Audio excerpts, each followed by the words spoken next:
My name's Mark McCurgo. I'm living in Edinburgh. Until quite recently I was living in London, and I'm very delighted to be living in Edinburgh and being a part of the Yes movement.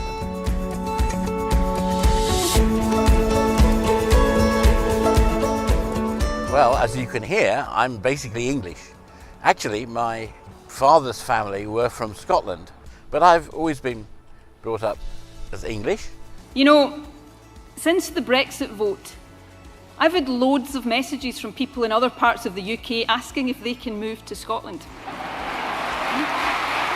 I was very, very intrigued by the first referendum. Living in London at the time, I was a Lib Dem member and supporter, but actually independence is on offer for Scotland. Why wouldn't you want that? And it seemed to me, after considering it for a while, that they were actually very, very good.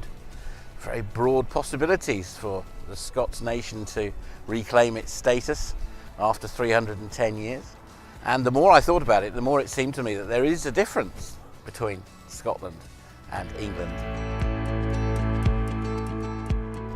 In the aftermath of that vote last June, it seemed to me that the SNP were the only ones with a plan at that stage. Very, very inspiring. And so within a matter of weeks, my wife and I decided that it was time for us to make a move, and we've moved to Edinburgh. We've moved our lives, our family, our business to Edinburgh, and we're very excited to be here at this point in the history of the development of Scotland. A simple yes or no will suffice. Well, no, I'm afraid a simple yes or no doesn't actually do it, Mr. Chairman. So I work all over the world and do a lot of work in Europe, and friends and colleagues all over the continent. And I'm very concerned at the moment that not only are we putting out very bad messages as the UK about what we want our relationship to be, but also there's potential damage in terms of trade, in terms of travel, in terms of people moving backwards and forwards. But I'd rather be backing people who are very firm in their commitment to maintaining those connections and links, rather than putting them on the table to bargain and potentially say that no deal is acceptable. I don't think it's acceptable at all. And so I want to do what I can to fight to keep those links with Europe, to keep links with the world, to build on our relationships with other countries, rather than put them at risk in a game of brinkmanship, which is what it seems to me that the Westminster government is intent on doing at the moment. The UK is about to turn its back on membership of the world's biggest single market. Imagine what will happen if Scotland chooses to stay. We will become a magnet for talent and investment from all across the UK. I think there are risks to Scotland staying in the UK. This is one of the differences between the upcoming independence conversations and referendum and the first independence referendum. Now we have a position where the United Kingdom is being torn from Europe. Staying in the UK under those circumstances doesn't look good at all. It's a very, very different balance of power and probability than last time. It is, do we see ourselves as a strong, independent nation within a broader European brotherhood?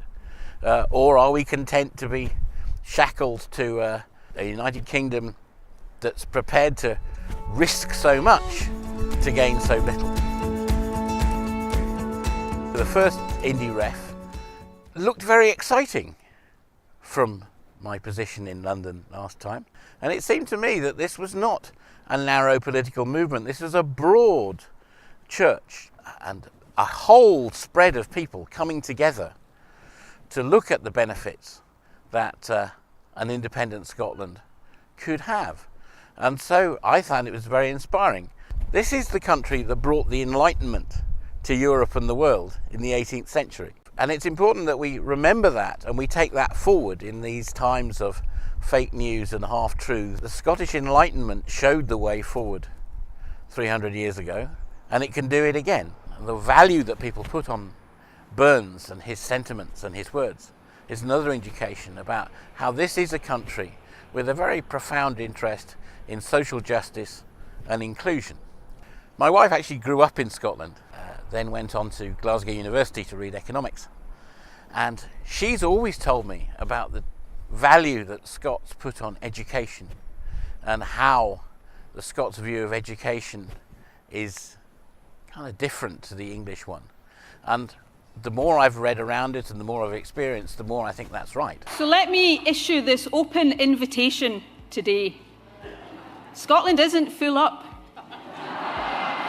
If you are as appalled as we are at the path this Westminster government is taking, come and join us.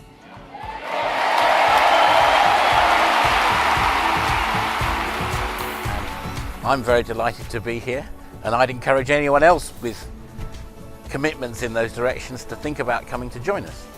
I think there's going to be some very interesting times ahead, and we need support. People are welcome in Scotland, there's absolutely no doubt about that. I've been made so welcome since moving here. I'm absolutely thrilled to be here. I will be voting yes, absolutely.